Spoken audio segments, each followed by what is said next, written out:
Welcome, everyone. At first, let's welcome Alex Rose.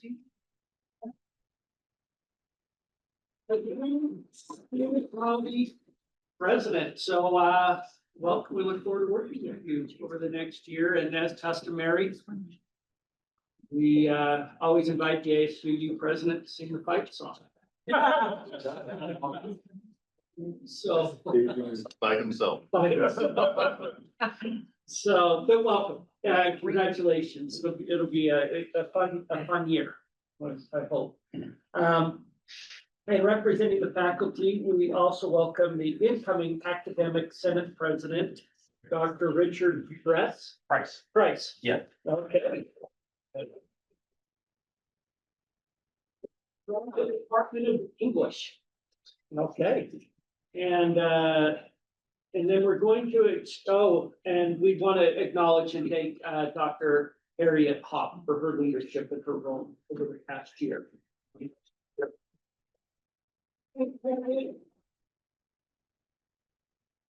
And we'll excuse Provost Montoya and trustees Marie Garcia, Katie Eccles, David Parkin, and Kirk Dolan. And President Randall will join our meeting a little bit later. Yeah. Yes. Vice Provost. Peter Truffa. Thank you. Okay, the meeting materials were posted last week on the general consent agenda. The trustees have had an opportunity to review them and ask questions in advance. And with that, I'm going to call for a motion. Is there a motion on the general consent agenda? Okay, we have a motion. Is there a second? A second. Thank you both very much. We have a motion and a second to approve the items on the general consent agenda. Any debate or discussion? If not, I'll call for a vote. All in favor say aye. Aye. Any opposed? Okay, thank you very much.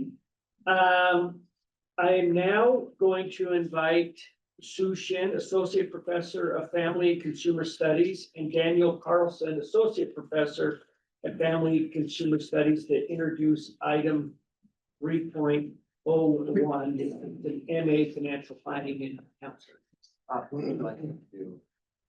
Usually right Yeah. here. Right, better. Yeah, so just. Thank you for having me. So I'm here to present our proposed Masters of Financial Planning and Counseling. So I am the interim chair of the Department of Family and Consumer Studies. This program is a master's program. It's going to be delivered entirely online.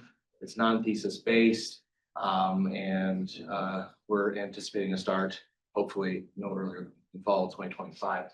It's a 34 credit hour program designed for a full-time student to complete in 2 years, although students can go part-time if they so choose.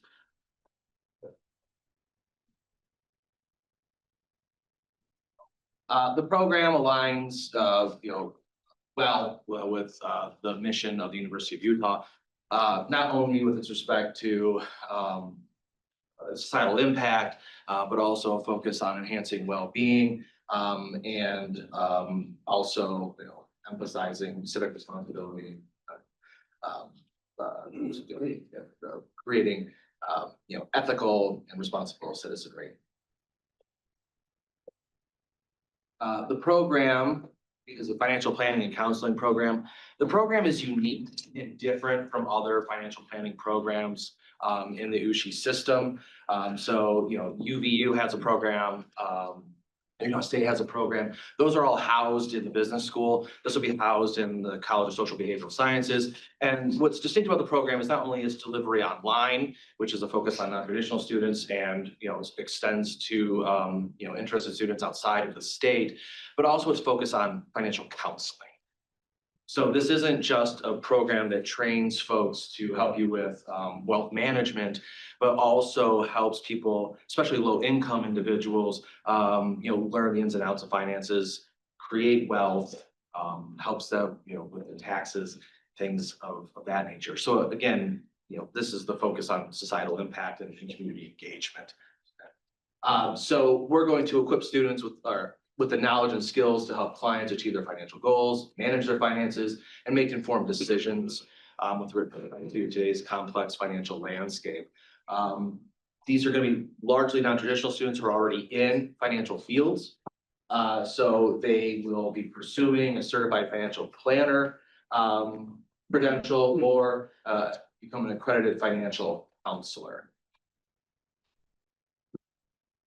Yeah, the students that we're targeting are largely non-traditional. It's an online program. Traditional students, though, are welcome in the program. We already have a financial planning counseling major, but in order to become a certified financial planner, you need years of experience. So the hope here is that students will get our bachelor's degree, they'll go out in the field for a couple of years, get the experience, come back right later, and then take some master's courses. Mission, this is consistent with the graduate school. Nothing really special here. This is a quantitative heavy program, so we do require students to have demonstrated either some experience in financial planning, have some quantitative skill set, or take some quantitative reasoning courses. The program is ready to roll. We have a body of faculty who are ready to deliver it. Most of the courses are already created online. We've delivered our bachelor's program for a long time. Those upper division courses can be translated quite easily for this master's program, and we're currently creating the remaining courses with UCL currently. The last thing I'll say about this before I turn over for any questions you have is that there is high demand and need for this program.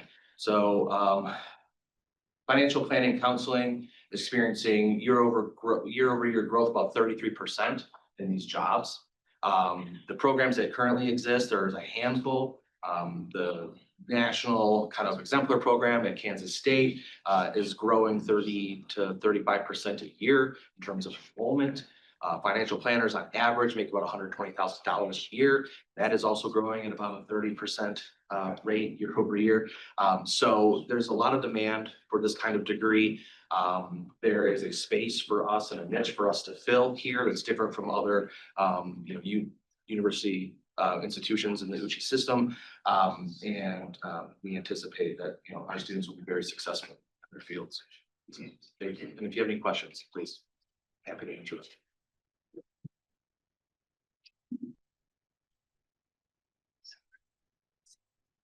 Yes. Professor Dean, how successful are programs that are entirely online? Successful in terms of what? In terms of student expectations, student assessments, Best actions, Yeah. So our bachelor's degree in financial planning and counseling has been delivered largely online for several years. Our instructors are highly rated.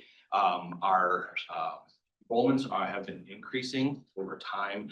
At chair of the department in looking at evaluations, our evaluations are very high. Students seem to be very happy with their experience. And then again, in terms of placement, job placement, it's very high, right? I mean, this field is growing. There is a demand for people with degrees in this. And it's also fairly lucrative.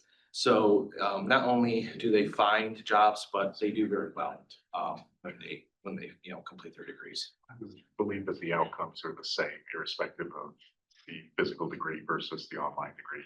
The market is not differentiating between them too much. No, I don't think so. I mean, I think that, well, this is, I don't really have a basis. I think that, having an online degree from the University of Utah is different from having an online degree from the University of Phoenix. I think that the name carries a lot more cachet. I don't think that anybody distinguishes between how that degree is received. Again, of course, content is the highest quality. And we work with University Connected Learning to create these courses. In fact, our other undergraduate degree in Human Development and Family Studies is also delivered. There's an online option for that as well. And we've had that program in place since 2017. And, you know, it's an option for students, especially non-traditional students, right, who cannot necessarily be on campus physically. It also extends the reach, right, of the University of Utah outside of the local area, and enables us to help train folks for you know, jobs in these particular fields. So I think I think that every online program has some challenges in terms of engagement, but I think that we've been doing this long enough that we're pretty cognizant of those challenges. And we're definitely ready to handle them. Thank you. Yes, sir. We all come with biases from personal experience. I'm concerned with the degree to which online programs, which should be purely motivated to bring education access to non-traditional students, is generates better income for the university, offsetting high costs of the other areas. And then we have course creep, where our students who are coming for an online experience, a residential experience, are finding that the classes are exclusively or primarily offered online. I saw this firsthand last semester with someone dear to me who for a traditional business degree at the university she was attending to complete her degree. 4 of her 6 classes were only offered online, 3.7 GPA through college, and crashed and burned in these online only classes that were pretty banal, and faculty that were hardly mailing it in. I squirm when I hear the number of courses that are being, the number of programs online for bachelor's and this master's, not because I don't think it's a critical component to offer, but I worry about the course creep of where suddenly 4 classes, the 4 classes are offered online, are in person, and then 3 in person and 1 online, and then 2 in person and 2 online, and then 1 in person and then 3 online, as we use these models to balance our financials. I don't know how we prevent. I'd love to know your thoughts on how we prevent that from happening, and how we ensure that the online experience truly is robust. Because I agree with you. The University of Phoenix does not have the cachet of the University of Utah. But if the modality, if the way they present the material is more engaging to students, the outcomes might be higher without the brand cachet. Yeah, I mean, excellent points and questions. You know, as chair of the department and the graduate director for several years before that, these are things that I've been concerned about. These are things that I've heard from students. I think one of the issues that you speak to is the expectation of an in-person experience, and then sort of like the old switcheroo where it's also it's online. That will not be the case here, right? When we're developing the application, you apply through UCL, it'll say explicitly that this is an online program. And as we were working with UCL to design this, I wanted it to be explicit when you went to search the program, that it said online only, so that students don't think that this is going to be in person, right? So there's no confusion there, and they don't feel like somehow the rug's been pulled out from underneath them and they got something different than they expected. So there's that. On the other hand, right, balancing, you know, the quality of learning online versus the quality of learning in person, and the value that you get from an online degree. There are costs and benefits, right? Yeah. So the benefits for an online program, for, again, these are professionals who want to advance their careers. They don't have time to come to campus necessarily. They benefit really strongly from an asynchronous program where they don't have to be on a Zoom call, right? Where they can do their coursework in the evenings, on the weekends, and complete it. The big question then becomes about engagement, which you speak to. So we have, again, the faculty here who are experts in this. One of them, our career line faculty, Jason Floyd, is going to be the dedicated advisor for this program. So it's a graduate program where there will be a pro seminar that students will take, where they will be engaged with faculty on a weekly basis and a back and forth. We have dedicated advisors, a graduate director, in addition to the director of the financial planning and counseling program, who will engage with students, have at least semester meetings with them to assess how they're doing, where they are in their program, to get feedback, right, and to make sure that they are highly engaged and attached. I mean, as a instructor, as a academic, someone who has been a graduate director, one of the things that always concerns me, especially with any program, is engagement. If students are not engaged, then they don't stay attached and they don't finish. We don't want that. We want them to be engaged. We want them to be attached to the program. And that means having a personal connection. So everything is delivered online without any engagement. That sets you up for failure. And so again, having delivered online programs for quite a while, in our department, I think we're well suited to address those concerns that you have. And I think that our students, at the end of the day, will feel that they've gotten a high quality experience from this program. We really appreciate your answers. I appreciate you validating some of these concerns, and the fact that you're concerned about them and addressing them really helps me, and I appreciate and respect that. How do you prevent, so I agree, the program is exclusively offered for an asynchronous online modality. How do you prevent the residential experience from suddenly, as they work towards their major, the class that they need, that while it's not this program exclusively, they need a class from that program and it's only offered online. But do we risk usurping the in-person classes because this class is offered online and as part of their residential experience major, we'll just have them take that online.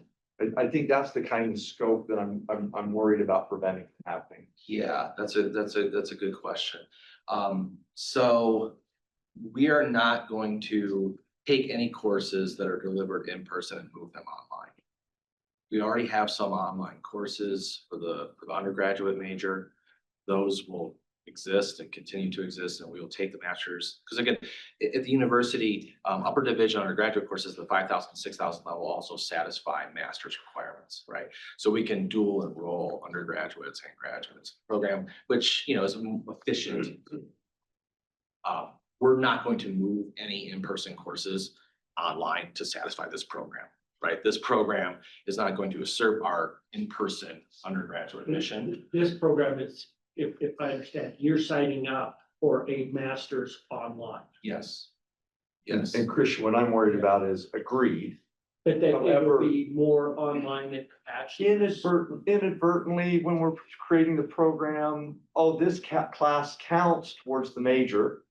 And so then, again, they're taking a class from within a program that's exclusively online, but they were here for a residential experience. And what we're seeing, Katie addressed this 3 years ago.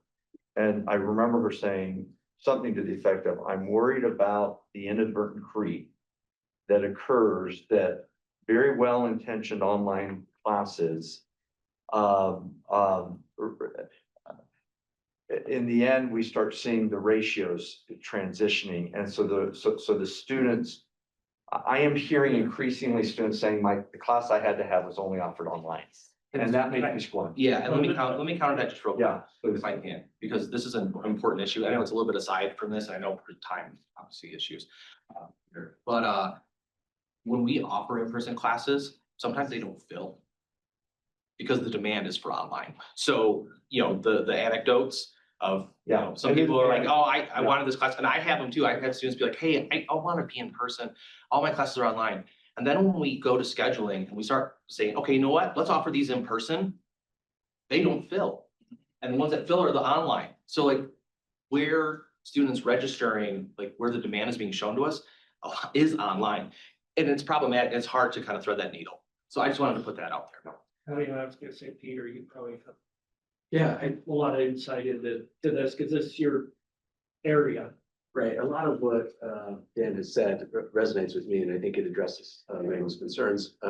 What impressed me about the proposal that are in your materials is that it really addressed the demand issues, it addressed the placement issues, it addressed the assessment issues. And clearly, this is a department that's been thinking about a lot of the questions that Randy is rightfully raising here. They've been thinking about this for years. So I feel confident that this department is in an excellent position to deliver on this degree. And, it might mean that there are some iterations. Maybe it doesn't go exactly as planned and they're going to have to be sensitive and make some changes, but they've demonstrated the ability to do that. So I feel very confident in this degree proposal. I agree with what you're saying. I think we all try, we want an in-person. We're trying to create a category of one residential experience. I mean, that's what we're talking about with this incredible residential experience that we're trying to invest heavily in. I don't want students to come and be in the residential hall taking an online class instead of walking across the street and having the propinquity that occurs and the whole student learning that comes from those social engagements that we need, our students having. I think we all, from a trustees, would agree with that, and so probably two separate things, not two separate, but they are related. That's something that We always have to keep our eye on the ball there. If now the pendulum swings too far one way, we have to be in a position to be able to correct that. And it's the attentiveness to the issue, which is really important, right? If we're not paying attention to it, then we could miss easily.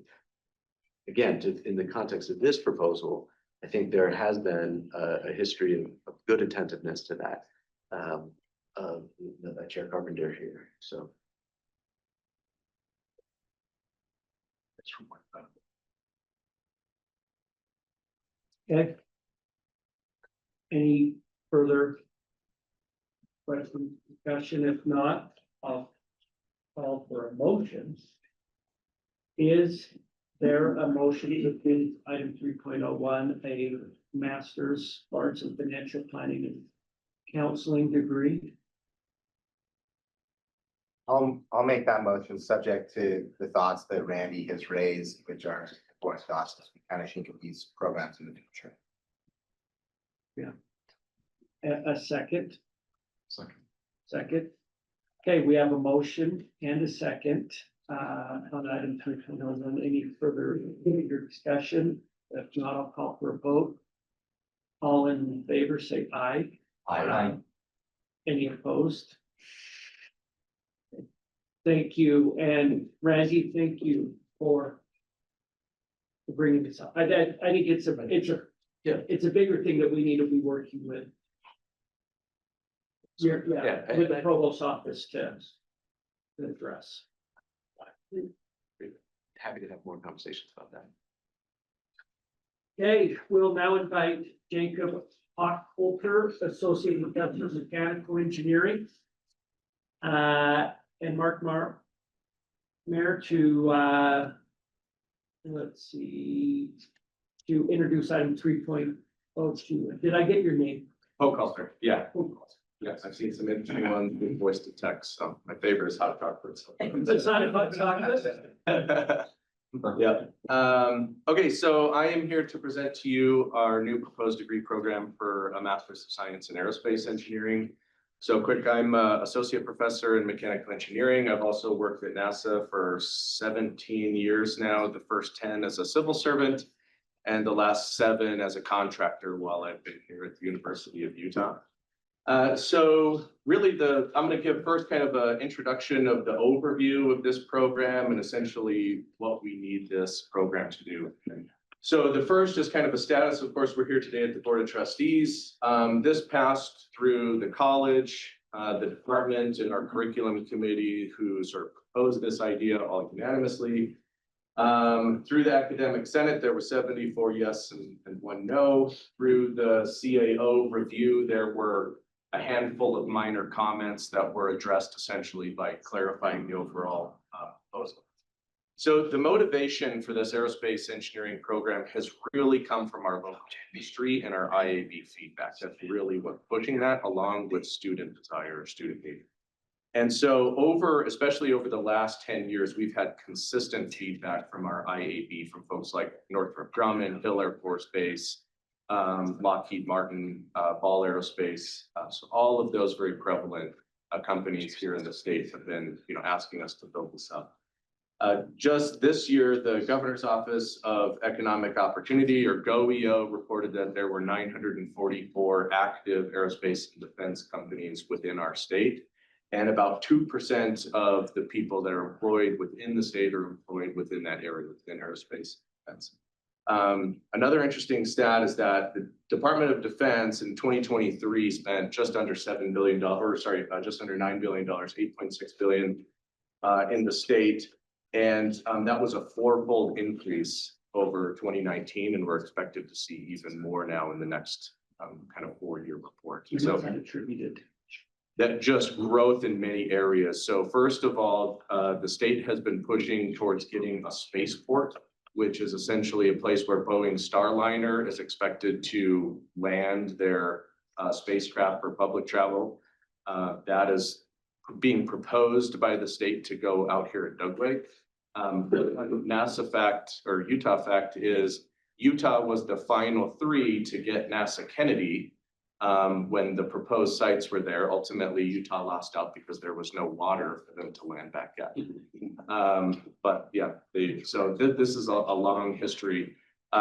Hill Air Force Base and all those aerospace companies are growing very rapidly. Also with growing hypersonics areas. So you've probably seen Northrop Grumman and other companies. Now we're getting, record-breaking contracts with the government that are over $1 billion for developing hypersonics. And a lot of that work is being done here within the state, and all kind of falls in this area. And you see that continuing to grow even above the 2023. Absolutely. And maybe even within the current administration accelerating. So the current proposed budget from the White House, not many government agencies are getting an increase. I can tell you NASA, for example, is definitely not, and major parts of that are hurting right now, or going to be hurting if the budget passes. But the Department of Defense is the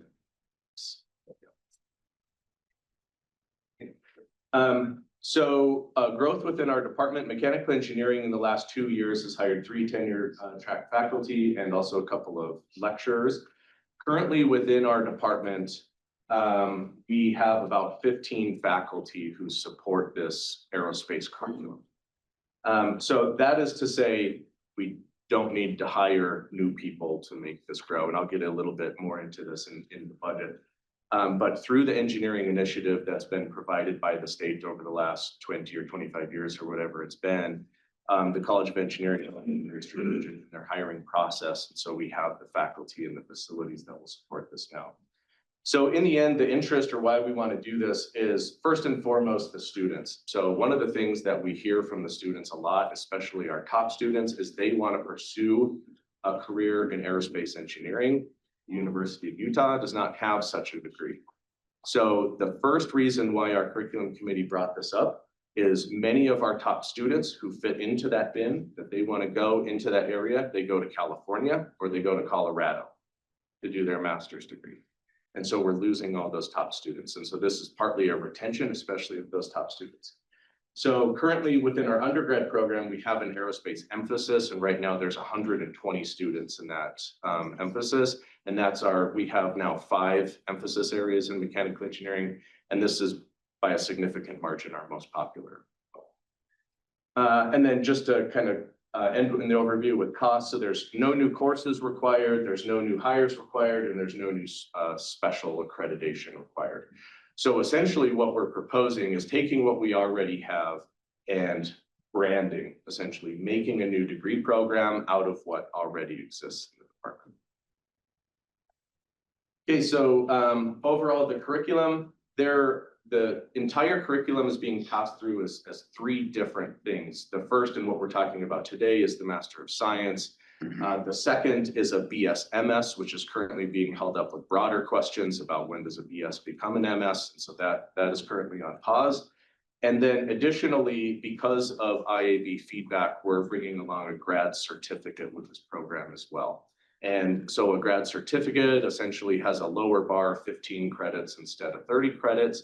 And the advantage of that grad certificate is they're stackable and it can be a way to kind of work towards a master's degree, which all of our industry here are highly supportive of that sort of approach. Is admittance to a certificate easier than admittance to a master's program? Like somebody who had high capability, boggled it a little bit in their bachelor's degree, they take the certificate, do well, and then move into the master's program? I'm gonna say on paper, no, but effectively, yes. So we talked a lot about that. So currently to get into the MSAE program, we're saying typically a student will have a 3.2 GPA to get into that program. However, it's not a strict requirement, and we are doing, if a student has below that 3.2 GPA, then we'll do a more holistic consideration, like for example, considering a personal statement about why their GPA might be lower than that or whatever that might be. And then sort of making those exceptions as we think they're reasonable. And a grad certificate would be a reasonable way for us to allow the students to prove themselves kind of in an initial phase before they go to the master's degrees. Yep. Okay, so the MSAE can be thesis or coursework only. So essentially in the thesis option, students will work with a faculty member. They'll be funded on some funded project. And their project, of course, their research will be their project, and then their final defense will be the exam. And so these are sort of meeting these university requirements. For the coursework option only, instead, in the last semester, the student will meet with the director of this program, and they'll decide on a project, and it'll essentially work as a capstone project. And then that student will present the findings of their capstone project in the last semester before they complete. So our required courses, we've set this up so there are 15 required courses in this program, which is a little bit heavy on the requirement. And so essentially half of our 30 credits are prescribed. Now, the reason why we did that is because A, we wanted to differentiate from other programs, and B, we want, again, based on our our IAB feedback, we want these students to have more of a breadth in this aerospace engineering, while in our department, they have other degree programs where they can focus more directly in very specific things. So this was our sort of enforcing a more complete picture of aerospace engineering. And let's see, so I mentioned all these things about coursework and thesis already. Okay, so cost, I mentioned already, we don't need to hire any new faculty. All of our hires we already have on tenure line for the engineering initiative. There's no new courses required. However, in going through the university approval process, we did end up initiating a new course in support of this. And so this course is already ongoing. This is the Aerospace Systems and Ethics course. So essentially, this was our way to bring ethics into the degree program. This is a required course. And this course will be led by Mark Meyer, who is a recent hire. And this is actually really exciting because he wrote the book called Aerospace Systems and Ethics that every university uses for this topic. And so he'll be teaching this course. So in the end, essentially, we'll need 1 month of summer support, which will support Mark Meyer, who will be directing this program. That support comes from our department, Mechanical Engineering. Our department chair, Bruce Gale, has pledged to continue that as we move on. And then as far as actual graduate advisors, so essentially we have 2 full-time graduate advisors in our department who will be able to pick up this load. However, if or as this program grows, then we would need to sort of meet that growing demand. In mechanical engineering, I'll admit that growth is almost a problem right now. So we're expected to grow by 60% this next semester. And so we are looking heavily at these enrollment numbers. So in summary, or not even in summary, you don't have to hire any new people. You've been doing that. Yep. No new courses. You're just consolidating or putting everything together onto a track. And you've already got existing graduate advisors. You may have to hire as this grows another 1 or 2. Yep. And So no new costs, but additional revenue and Exactly. Yeah. Yes, that's what I eventually get to here at the end is nearly zero cost, but generates revenue. So this is a really essential degree. About 11% of the Utah GDP is aerospace and defense. The five primes, we're all here, all have open jobs. So Air Force Base, I think 600 open jobs right now. Yep. So the state really wants this industry in Weber and Davis County primarily to be 15 to 20% of the Utah GDP. This helps us get there. Plus there's direct workforce alignment. Yep. So as soon as you graduate, so your mechanical engineers had how many job offers when they graduated last week? Yeah. Graduate. Yeah, they're not looking hard. Yeah, they're getting soaked up. It's really quite staggering. Yeah. So it's an essential degree. And I think that's why we're seeing the growth in the department there too, because of that support, especially within the state. So in the state, this is stronger than most states in this area as well.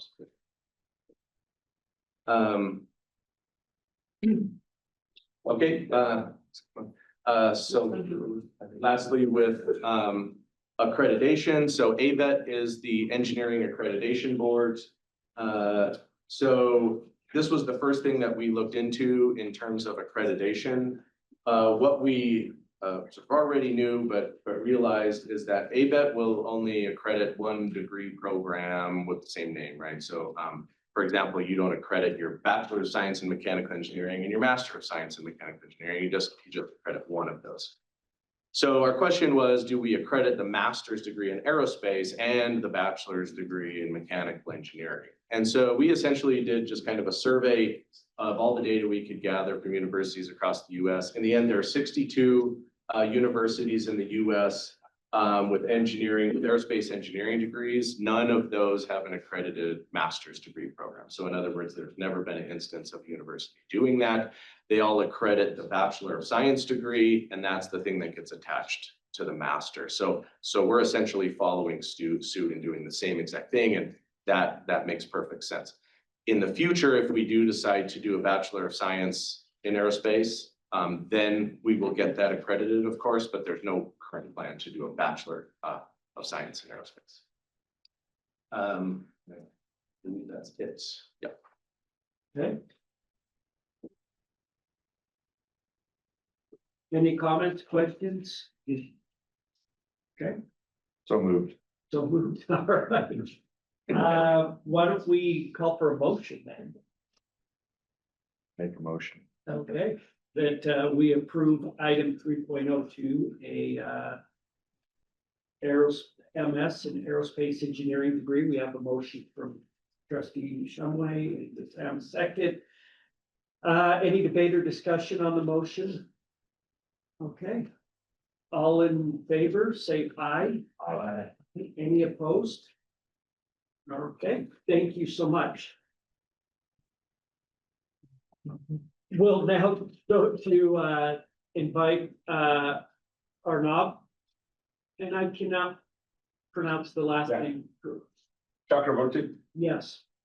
The Dean of the College of Architecture and Planning, and Lisa Henry, Associate Dean of Academic Studies, to go over 3.03. Great. Good morning.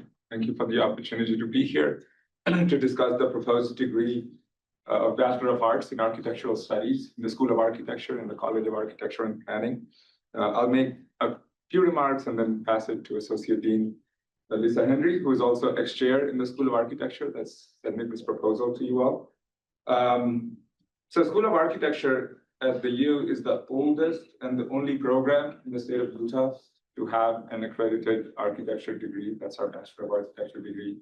And we also have a Bachelor of Science in Architectural Studies degree, which currently has a capacity of 50 to 60, 50 as a standard incoming class, and it's 10 more for transfers from our community colleges and other programs. Historically, we have seen increased applications to this program that has sustained over the last 10 years, and that's looking to be the case for the coming year as well. And this reflects the growth in the industry and trends in the state broadly. The Gardner Institute notes Utah as the fastest growing state in the nation, and Salt Lake Valley has a big part of that. We also have our challenges around issues of housing affordability, maintaining the high quality of life, managing on natural resources and amenities and such. So, and conversations that we've had with our students, employers, and alumni all support that there is greater market for architecture graduates. The challenge is our existing Bachelor of Science program does not scale sufficiently and easily.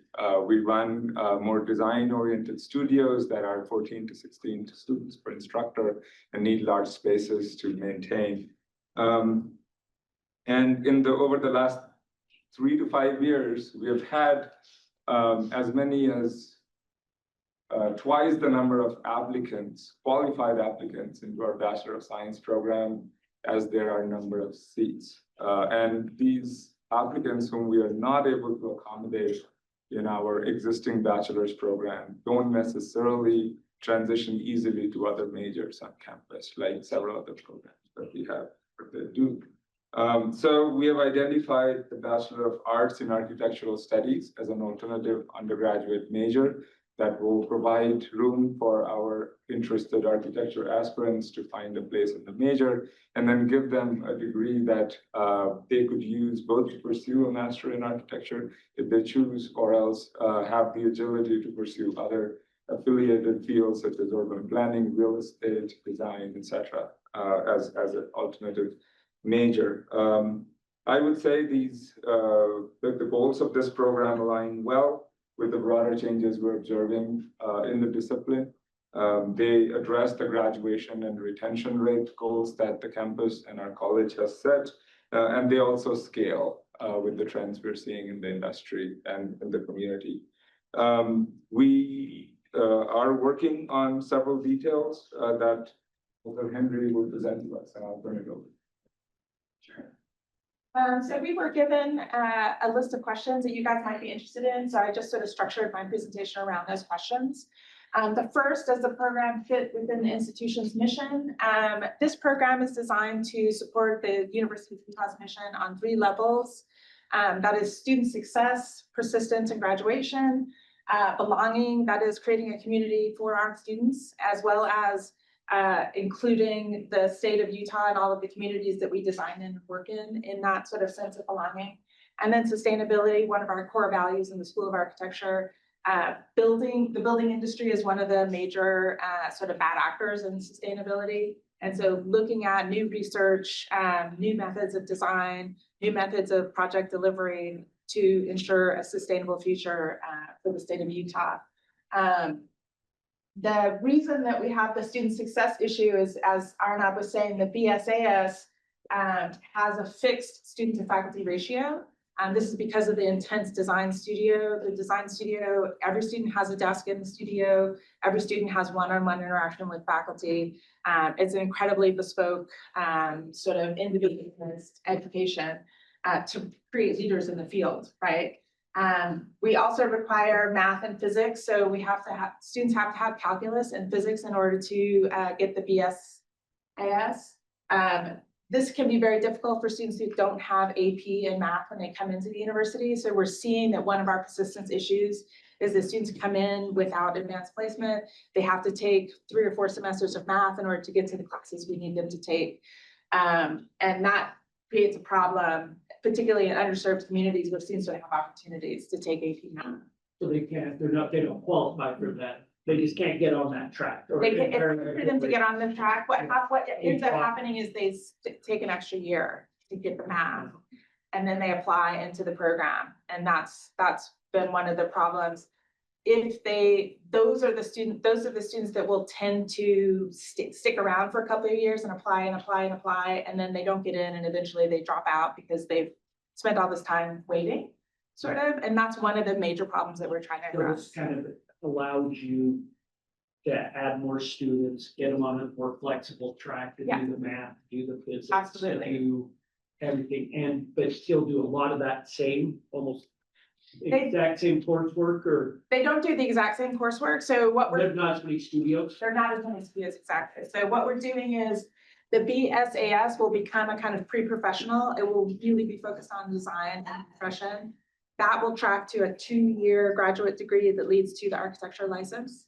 The BAAS will be a program that tracks to our 3+ degree. So these students will get 2 studios as opposed to the 6 studios that the other students get. So they'll still have that bespoke, hands-on, one-on-one as part of their education, but they'll also have a focus on arts and humanities. They'll have a focus on how architecture impacts culture, belonging, community, sustainability, those kinds of things. There'll be flexibility, so they could major and they could get a minor in urban planning or sustainable practice, right? So they can develop expertise that actually will give them, set them ahead in the industry. We are finding that the students that we are graduating that are the strongest designers, the strongest leaders in their field are actually our 3+ students. They tend to come out with a little bit more maturity. They have an undergraduate degree in something other than architecture, so they have a broader sort of sense of a broader humanities education before they come into our program. And they provide incredible leadership. They are incredible with our communities. They go into our communities and work with people. They're able to sort of teach people how to take control of their own space, and provide people with the opportunity to really sort of be able to take ownership of architecture as opposed to be in a sort of slightly different relationship to it, if that makes sense. I think so. So maybe Yeah. to understand that if you get the BSAS, your workforce. You Well- go where and then Okay. your workforce trajectory and then your BSAS. So both the bachelor's degree will allow students to get jobs in the industry. However, the industry really does require an architectural license. Yeah. An architectural license requires a degree from an accredited program. Our accredited program is our master's program. Once you have a degree from an accredited program, you have an internship period and then you have exams to get the license. The BAAS students will be sort of fast-tracked into that professional track. These are students that know immediately that they want to do architecture. They're not still seeking. They know they want to do a sort of relatively traditional form of practice. You said BAS, you meant BSS. Just- Yeah, sorry, I'm sorry, the Okay, BSAS, yes. I'm sorry, I apologize. The Bachelor of Science is the one that is sort of fast tracking. That tracks, from there, they go into a 2-year accredited master's degree program. And then from there into the internship and licensure. The Bachelor of Arts, that will track to our 3+ master's program. So the 3+ program is the program for students that do not have the Bachelor of Science in architecture.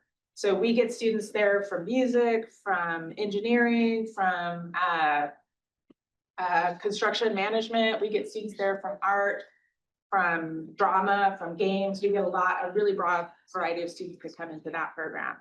That program has 1.5 years ahead of the standard 2-year master's. So they take 1.5 years to catch them up with the studios and those kinds of things. And then they go into that accredited master's degree 2-year program. The students that come out of our BAAS will be qualified for advanced placement in that program. So they won't have to do that full 1.5 years, but they'll track into that program instead of the 2-year program. So the idea is that there are some students who come into our program who are ready from day one. They come in with experience in computers, they're digital natives, they are ready to hit the ground running, they go into those studios and they thrive. And then we have students that have aspirations, but they have maybe their background, they didn't have opportunities to be sort of digitally native in the same way. Their schools may not have offered advanced placement in math. So these students just need more time to finish the degree. The Bachelor of Arts students will have 4 years to finish that math and physics. So when they get to the master's degree, they have the prerequisites to go forward into that master's degree, but they don't have to do it within the first year, right? The Bachelor of Arts students will allow us to almost double our admissions, right? So we admit 50 into our BS program. We are aiming for 45 this year into our BA program. And eventually we would like that BA program to be an open major where people will admit directly into that. And then those students who are able to can apply into the BS and go into that faster track. But most of our students will stay in that BA program. The BA program allows us to get deeper into cultural, sustainable community aspects of architecture, right? They will take the language, which will position them to be community engaged and to be able to go into neighborhoods that have multicultural neighborhoods that have multiple languages and operate in those spaces, right? They will be taking classes in humanities. They could take an emphasis in gender studies and focus on design justice. They could take an emphasis on community engaged work and focus on community engaged design and go into a nonprofit sector. They could take emphasis on sustainability or information technology and go into informatics in relationship to architecture or go into research and sustainability. We are currently wanting to shore up our own sort of faculty in terms of research on sustainability. So we have some hires that are planned for that, but we do have expertise. We have faculty that have put out new patents, new products. They're creating new ways of building so that they are creating sort of zero energy or even negative energy buildings. So they're feeding the grid instead of pulling from the grid. So this gives us an opportunity for students to really focus, to draw down on a particular aspect of architecture. And it gives them the time that they need to take those math classes to catch up, to get where they need to go. So in terms of belonging, in terms of being able to welcome a broad range of students into our program, the BA is essential. We have tenured faculty members who are so excited about this program, who will be teaching in this program. I'll be teaching in this program. So this is not a program, we're not trying to create a little sister. We're trying to create a substantial experience for people with a slightly different background, slightly different areas of interest that allow them to succeed and become licensed architecture and allow that field ultimately to succeed in serving our communities better, because that field will begin to reflect our communities a little bit more fully.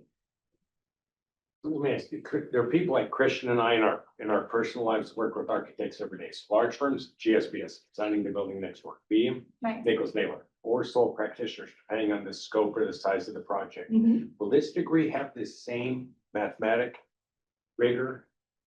It'll have this, it just takes longer. It'll just give them longer, more space to do that. So rather than having all the students that go into the BS come in with AP math, they are immediately taking that math and physics, and they're going into structures. This degree will have technology as part of its base. It will have the math and physics. They will go from this degree into that 3+ program, which also has technology and structures. So it will be just as rigorous. They will be fully qualified for licensure. They will be fully qualified for those exams when they complete. Well, here's the reason I asked that question, because an architect coordinates with the structural engineer, the mechanical engineer, the civil engineer. And if you are less fluent than each of those individuals who are highly specialized, then you just can't be as effective an architect. Yeah. You can work with someone who has a lot more experience quickly. Yeah. And the range of architecture, I think, is really critical in this case, because every firm needs people who can speak with engineers, who can do that kind of interdisciplinary work. But in order for architecture to really reflect the communities that we live in, every firm also needs those people who are capable of being really community engaged, who are capable of speaking to and addressing people who are not generally served by architecture, right? I think one of the things that's interesting about architecture right now is that the field is starting to look at itself from an ethical perspective and ask questions, right? So there are very traditional forms of architectural practice. There are also forms of architectural practice that have goals that are really about resiliency of communities, right? If we go into rural communities, how do we make that community resilient? What are the kinds of systems that we need to put into place? We have an architect right now that's working with civil engineers to try and provide a decentralized grid for Navajo Nation. We're building houses in Navajo Nation. These students will have an opportunity to go into those communities, to work with those communities and to support that work. So they will have everything they need to succeed in architecture. And in some ways, they will have a broader understanding of architecture as opposed to a more technical understanding of architecture. But in order for architecture to remain relevant in today's world, both of those things are right. So we need to have the technical prowess, but we also need to have the capacity to engage with our communities. Just a quick note, I can't address the architecture field as comprehensively as Lisa. I was a professor in architecture. Your comment. Kevin, I'm forgetting his last name, the CEO of GSBS, actually does not have an undergraduate in architecture. He has a master's from our program now. So, and I suspect most of the practitioners at GSBS and other leading design firms have that master's because they're licensed architects. So the graduates out of this program would still, those who are really interested in pursuing architectural practice in a traditional sense, would go into a master's program, hopefully our master's program, and will come out just as ready as the graduates of the BS. So I'm gonna, oh, I know I feel like we're slowing down. So I just wanted to give you, some examples. Generally, every year we have over 120 students in our first year program, in our Design Foundations program. We can only accept 50 of those, and that leaves 10 spaces for transfer students. The transfer students come in from Salt Lake Community College, from Weber State and those things at the junior year. So we try and reserve those 10 seats. It's hard to do because we have so many qualified students. So this program will also help us preserve those seats for our transfer students from other schools in USHE, but it will also allow us to accept more students from those because we'll be able to accept them into the VA program. This year, we had 100 of the 120 students, we had 107 apply. We do lose students to urban planning and multidisciplinary design, which is great because they all come in, they take courses from all 3 programs, so they understand the field a little bit better. So they do make up choices. 41 of those said they would only be interested in the BS program, but 57 said they would be happy to be in either the BA or the BS. 2 said they would prefer the BA, and we haven't even gotten the BA on the books yet. We were just surveying the students to make sure to understand the interest. But you can see that rather than accepting 50 of these students, we could accept 95 of these students and take them all the way through to graduation on a functional 4-year degree and put them in a position to succeed as architects. So the alternative path allows us to accept more students across the board from our community partners, as well as from our own pool of students that are interested. And you can see, we like I said, we accept 10 from SLCC. We have an articulation agreement with them. We will update that articulation agreement so those students can come into either the BA or the BS as they choose. And then there are a number of degrees that are allied degrees that are 1 or 2 year certificate degrees where students are not being prepared to go into graduate school. So if these students wanted to move into architecture, move into put themselves in position to be able to go into graduate work, we could potentially collaborate with a lot more of our USHE partners. So that's something really exciting. The degree has 120 credit hours. You can see how it breaks down here. The new courses are all highlighted, and the new courses are really critical to us because it's important, as I said, that this is not a little sister, that this is not like a throwaway degree. So we are right now, we have a group of 4 faculty members, 3 of whom are tenured faculty members who are developing this first year of courses, myself included. We're all working together to ensure that the curriculum develops in a substantial way. And we're doing that this summer. Next summer, we'll develop the rest of the courses. The college has allocated some additional funds for us this year to support that work and to support the hire of 1 tenure line faculty member, which is in progress right now. But in the end, this degree will be self-supporting. It will primary expenses are faculty and staff. So we're going to be counting on tuition from this degree to support it. Because we can have more flexible pedagogies, we can have higher student teacher ratios. This degree will actually end up in some ways supporting the more bespoke degree because we'll be capable of accepting more students into this program. We have plans to hire 1 more staff person who might be 50% director, 50% advisor. We are currently in the process of reorganizing our student success center in the college. So we're kind of ramping up, but we want to ramp up smartly. So we're not hiring ahead of the need. We're letting the need come in and then hiring because we want to make sure that we're balancing our numbers across the board in terms of services. We do have 2 full-time staff members in the School of Architecture who are helping to run this program, as well as our director of undergraduate studies, who's one of the teams developing the curriculum, and who is also going to be teaching this area. So are there any other questions or? If not, we Okay, is there a motion to approve, 3.03 BA in architectural studies? Is there a second? Second. Okay, we have a motion and a second. Any debate or discussion on the motion? If not, I'll call for a vote. All in favor, say aye. Any opposed? Thank you. Thank you. Thank you. We will now go to Heidi. Or Heidi Woodbury, VP for Institutional Advancement. Good morning, everyone. Really great news this morning. We have received a really generous gift, 3.4 million, a little more than that actually, from Grant C. and Norma M. And I am here to seek formal approval this morning to name the first floor and the auditorium in the new LF Gaggs Applied Sciences building in their honor.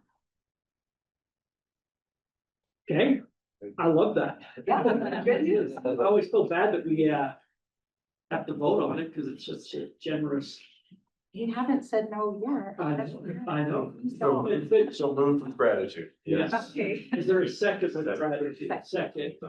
Thank you. Thank you. Heidi, any debate or discussion?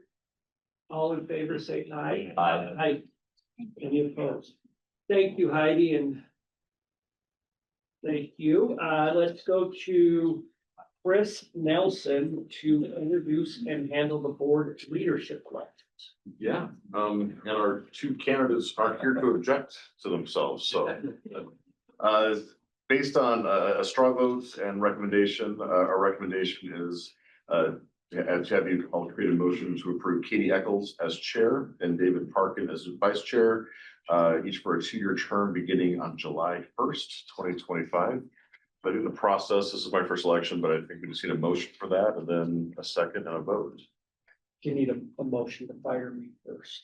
I so move. Yeah. What's that? There definitely no debate. Not touching that one, chair. Oh, That's a great job. okay, is there a motion to approve Katie Eccles as chair and David Parkin as vice chair for a 2-year term beginning on July 1st, 2025? First, second, and a second. Any debate or discussion? If not, we'll call for a vote. All in favor, say aye. Aye. Any opposed? Okay, thank We'll let you. them know. We'll let them know. Yeah, this time, you miss a meeting, we're gonna call you to do something. The chair's report, I'll just be brief because I know we're running a little behind. I just want to thank everyone for the commencements and convocations. It was a lot of fun. I look forward to that every year. It was great. We had, I thought, an incredible speaker in Holly Rowe. She gave an amazing talk. I loved it. And I know that's, isn't it up on YouTube? It is. It is. So, yeah, and the student speaker and just a lot of fun. So thanks to everyone here that helped put that together and to all the students. You know, that, what was our class? How many did we have? Goodness, Peter, 8,000? 8,000. Yeah, almost around. Yeah. 8908. Yeah. 8908. Incredible. Okay. President Randall's excuse, so we're just going to refer to his written report. And for the trustees and others coming up, June 13th is the groundbreaking of the West Valley, Utah, the West Valley University of Utah Hospital and Health Campus in West Valley. So what time will that be? 4:30. 4:30. Okay. Yeah. Yeah. Not AM. Not 8. All right, well, since we're on this, do we have Dr. Carter? Do you want to share your report? Absolutely. Thank you to the Board of Trustees. So just a couple of brief updates from Health Sciences.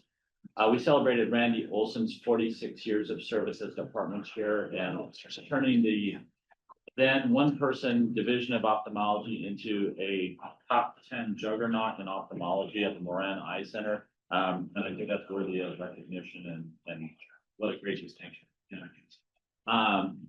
Thank you all for your continued support of Randy. 46 years. 46 years. Pretty impressive, incredible. Utah was best in the nation in stroke response times. I think that's worthy of a shout out. Over 85% of patients with acute stroke getting thrombolytic within 45 minutes. You know, I came from an urban dense area that never achieved anything quite like that. So it's remarkable that Utah been able to do that. And the University of Utah Stroke Program has been a leader in that. A couple of other things on our system development. We now have hospitalists, University of Utah faculty, who are working in partnership with Common Spirit Hospital, Holy Cross, Salt Lake, is a new, essentially preview to an ongoing relationship with Common Spirit. This has some important advantages to our University of Utah health system by allowing us to not only have our doctors out in the community more, but also partner on how to organize patient flow across the system, given some of the space restraints that are currently existing on the Hill. And this, over time, I think will be a significant benefit to our overall access to UHealth services because we can appropriately put the right patient in the right place. So that's a nice partnership that I wanted to give you a preview on. I may have mentioned last time, but just it's worthy of a shout out. Wes Sundquist was recognized as Time Magazine's one of the top 100 in the world in their annual recognition.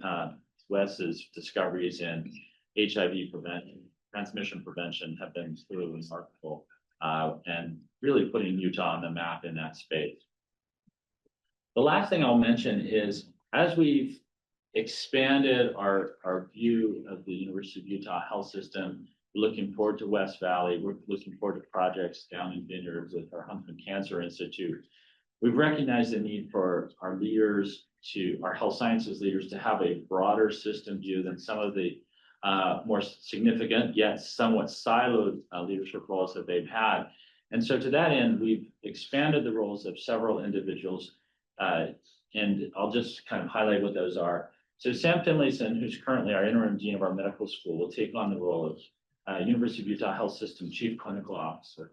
And in this role, he'll have a broad responsibility for clinical program implementation across geographies and sites and also venues. So instead of only working with the medical group, Sam will now have a broader responsibility related to clinical care wherever it's delivered by the University of Utah health physicians and or geographies in the state. Similarly, Dan Lundergan, who's our hospital CEO, will also take on the role of system COO. So he'll remain as our hospital CEO, but he will also have an operational responsibility across the health system as we emerge into this multi-partite branch system, really becoming and maturing as an academic health system. So how's that role built now? There had not been. We don't have a systemized COO. Right. And so But at the individual clinics and hospital. Correct. You do, but now it's correct. Yeah, so that's the umbrella. Okay. exactly. And then two other additional system level leadership responsibilities. One will be Charlton Park, who will take on the system chief financial officer role. And in that role, instead of only focusing on hospitals and clinics, he'll also focus on a broader view of the integration of academic research missions, as well as our medical group, professional fee, financial management. The reason for this is the health system is a highly interconnected multi-mission entity. The missions cross-subsidize each other significantly. We need financial leadership that can really have that broad view across the missions and across the entities to help make good decisions about how to create those investments. So sorry, right now that's all separate Correct. and then it flows up to you. Correct. So now we'll have a System financial officer who will also dock in with our new university chief financial officer, Tony Wagner, and his team. And I think that's going to be terrific. And then Erica Bisson, who has been our UUMG medical group chief medical officer, will now be our system chief medical officer. And working, she'll report directly to Sam and coordinate all the chief medical officers across the system and the chief clinical officers. So for example, Institute chief clinical officers, medical group chief medical officers, hospital chief medical officers, Common Spirit Relation chief medical officers will all report up. And we'll have the ability to coordinate protocols, procedures, patient care pathways at a system level. And what you're hearing in these leadership changes is a goal of coming back to the Board of Trustees later to give consideration to how the hospital board itself docks into the Board of Trustees as a system board. And we'll bring that up at a future Board of Trustees and describe that proposed functionality to you. That's my report. Okay, thank you. Well, I will, unless Peter, Dr. Matoya's report will refer to the written unless there's anything you would like to. I'm very happy to just have you read through that on your own. Okay. Okay, we'd like to invite Dr. Harriet Hoff to report on behalf of the Academic Senate. Okay, thank you. Good morning. It's sorry I can't be there in person with the change in agenda. I turned out to be at Stanford yesterday and couldn't get home in time. I am delighted to present my final report to the Board of Trustees. The ninth and final Academic Senate meeting of academic year 2025 was held on April 28th. I passed the gavel to the new Senate. Your audio is not great. I don't know. Do you want to turn your camera off? I will turn my camera off, see if that makes it better. Sorry, I am in a hotel room. Is that any better? I want to call back, yeah. Do you want to try and call back in and then we'll I will do that and you can come back We're to gonna me. go to Sorry the- about that. we'll go. No worries. Just call back in and we're gonna go invite Alex Rose to report on behalf of ASUU. Yeah, well, first and foremost, I'm really excited to be here for all this, the first meeting as president and as a trustee. I want to introduce myself, but for the sake of time, I might just jump right into our mission as a presidency and some of our initiatives we have for this year and then what we're doing this summer to get those going. So our big why, our big purpose, really, I think I'm really just passionate about student engagement. I really love the University of Utah. I'm a diehard Utah fan. So I really just want to get the students to have a really meaningful experience here at the U. I know we're under a lot of tension in higher ed, just students not getting their return on their investment, money they put into college. And so I want them to all get a meaningful experience, not just from academics, but from so many other things that we offer here at the university. So one of our big things this year is to help revamp the Utah 360 app, which is already being done, but we want to help market that to students because it's a really good way to centralize a lot of the resources we have into one app and really just help students connect better with the resources we have on campus. What we've realized is that the University of Utah really has done a lot for the students in terms of resources. And we already have a lot of great programs here for the students, but a lot of students just don't know about these things. And so one of our big goals is really just help market the things the U is already doing. Instead of trying to just do all the things on our own, rather just use the resources the U is already putting out to market towards the students. One of our biggest things this year as well is with campus events. Instead of trying to put all the events on ourselves and our budget, we'd rather help support other student boards, organizations that are already doing their own events and just help improve those and collab with ASUU together. So we want to do bigger but fewer events to make that happen and then help the clubs and the RSOs roll out more of the weekly events to support them in their efforts instead of trying to do our own on the side. We just feel like collaborating with different student organizations really just make more effective events on campus. We're really big on tradition as well. We hope to bring back a lot of lost traditions that kind of just went away from the pandemic. One of them being a big philanthropy event. So we want to start the ASUU philanthropy event here on campus. And then ultimately just always be the voice for the student body when it comes to safety on campus with smaller initiatives, including food access, promoting mental health resources, and then just protecting students' right to advocate, something that's really important to us. So yeah, that's kind of all of our things into one. A lot more initiatives we have, but for the sake of time, those are a lot of our big goals that we're looking to bring about this year. For this summer, we have our budget proposal already in effect, just needs to be voted on, and then at our next trustees meeting, I'll present, or I guess it'll just be in the consent calendar, but our budgets. Just look out for that at the student fee and how we're changing some things up there. but it shouldn't be too different from what Joe did last year. And right now, we're also hiring for our executive cabinet, getting more students involved there and get that rolling this summer. And then just also organizing some of our town hall affinity groups for advocacy. That's our report. Okay, thank you so much. We're gonna defer the staff reports until next month. And Harriet, do you wanna try it again? Yeah. Maybe on our Yes, side, and- so. Is that working now? Kind of, a little better. You know what, let me see. If I turn off my video, is that better? If not, I just have my phone set up to call in on my phone and maybe that'll work better. But how Does about, that work? Is Yeah, that okay? Harriet, call me with, keep your camera on. We can see you. Okay, we just can't hear you. So do you wanna just call me? Or I'll call you.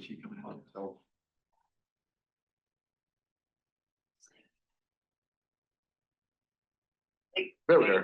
All right, talk loud and I'll put you in the middle of the table here. yeah, Okay, you know I can talk loud, Chris. Thanks, everybody. So it is really a pleasure and an honor to be here for my last time as the Board of Trustees. It's been a wonderful year. We held our 9th and final academic senate meeting of the year on April 28th, and you have already met, obviously, Richard Price, Associate Professor of English, to whom I passed the gavel last Thursday. On April 28th, the Senate also elected a new president-elect, who is Brent Milne, who's Assistant Professor of Clinical and the first ever from the School of Dentistry. He had a long career in the military and in private practice before joining the University of Utah, and he is a fabulous person, will be a great president eventually next year. As we transition our Senate leadership for next academic year, I want to acknowledge the contributions of past President Shanti Diniad for her 3 years of leadership and service in the Senate. You have already approved them. The Senate recommended approval of a number of proposals that are on the consent and action agenda for the Board of Trustees today. I do want to highlight that we recommended approval of the discontinue of the BA, but not the BS recreational therapy. So there's a program that we have eliminated. In responding to the overwhelming preference of students for the BS option, only 3 of 130 majors to date have chosen the BA. Also, the new major in legal studies was approved. The new Bachelor of Music Education degree combines previous majors in choral and instrumental music education and creates a single track for the first 2 years, after which students can specialize in general, instrumental, or choral music education, which I think is a great way of sort of helping students figure out what they want to do and then doing it. There was a major restructure to the BS, MS, Doctor of Nursing Practice, and PhD nursing programs to incorporate a competency attainment approach in alignment with updated accreditation standards and better prepare students for the changing world of healthcare. A restructure of the BA and BS in Parks, Recreation, and Tourism, which aligns with the 120 credit requirement and revises emphases to reduce the number of tracks, but increase the number of options. There's a new minor in electrical engineering, which interestingly enough, it's an important tool for all branches of engineering and allows engineering majors in other fields to acquire that needed expertise for their future careers. And a new minor in Parks, Recreation, and Tourism, in hospitality, responding to growing industry demand, especially related to the 2034 Olympics, and relies upon existing regularly offered courses, and also aligns with the newly announced institute. Finally, a letter from the University of Utah Academic Senate that was unanimously approved to the Utah Congressional Delegation, recognizing their successful efforts to resolve recent revocations of international student visas and educational records, and offering the Academic Senate's interest in collaborating in support of the University of Utah's international community of scholars. Our next Academic Senate meeting, the first that Richard will preside over, will be held on Monday, August 25th. As this academic year comes to a close, I want to thank the Board of Trustees for your hard work all year in service to the university. And I would say, especially for your hard work today in an extremely long and interesting meeting in which a lot of really great things were brought up about new programs. It's been an honor to join these meetings and provide updates on the work of the Academic Senate. And it's equally an honor to introduce incoming Senate President Richard Price, who I know will lead the Senate with integrity, skill, and wisdom. I first met Richard, when then Senior Vice President Dan Reed asked us to co-chair the Library Futures Task Force in February 2020. And you can imagine that was all done on Zoom, and Zoom was new, so it was quite an adventure. And it's really been a pleasure to work closely with him again this year. I've relied on Richard's perspective and thoughtfulness during this year of continuous change, adaptation and pressure, and also a lot of progress in shared governance.